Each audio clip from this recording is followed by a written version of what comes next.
This is not a regular Porsche Cayman. It's not even a Porsche Cayman S. It's a Porsche Cayman R. And for 170,000, it's a whole lot of German greatness, packed into a lean, mean, green road machine. The Cayman just went from fantastic to brilliant. But for almost exactly the same price as a Cayman R, you could have Japan's take on a 6-cylinder Super Coupe, the MI11 Nissan GTR. Like the Porsche, it is a road and racetrack weapon, but Nissan has chosen a totally different path to achieving the same goal. Instead of a mid-engine, rear-wheel drive and natural aspiration, it's front-engined, four-drive and twin-turbocharged. It's technology versus tradition.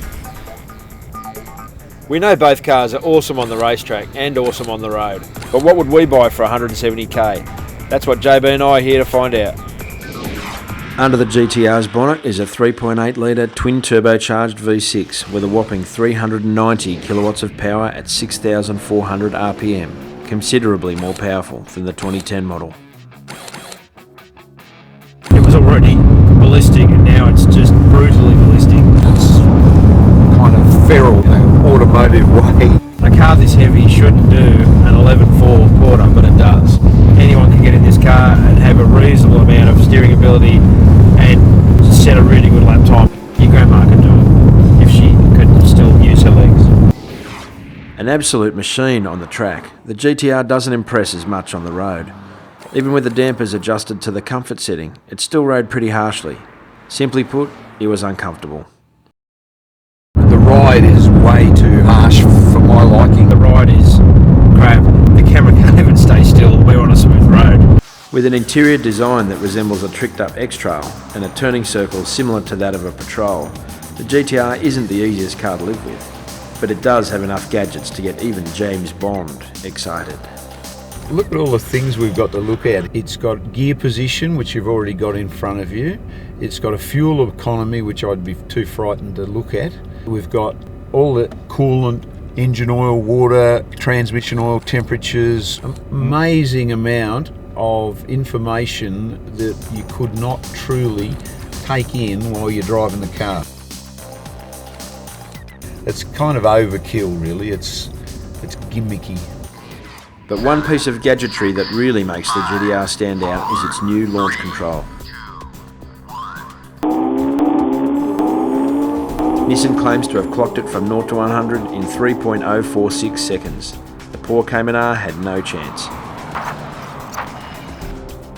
The Cayman R might not be as quick off the line, and its top speed is 30 km an hour slower than that of the GTR, but with 243 kilowatts at 7,400 RPM, it's still a very rapid performance car.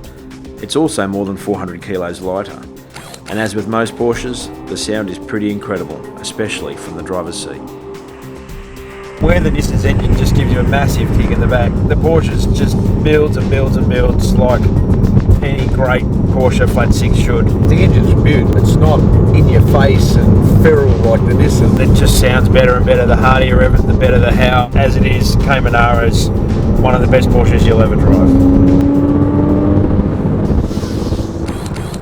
Both cars are superb.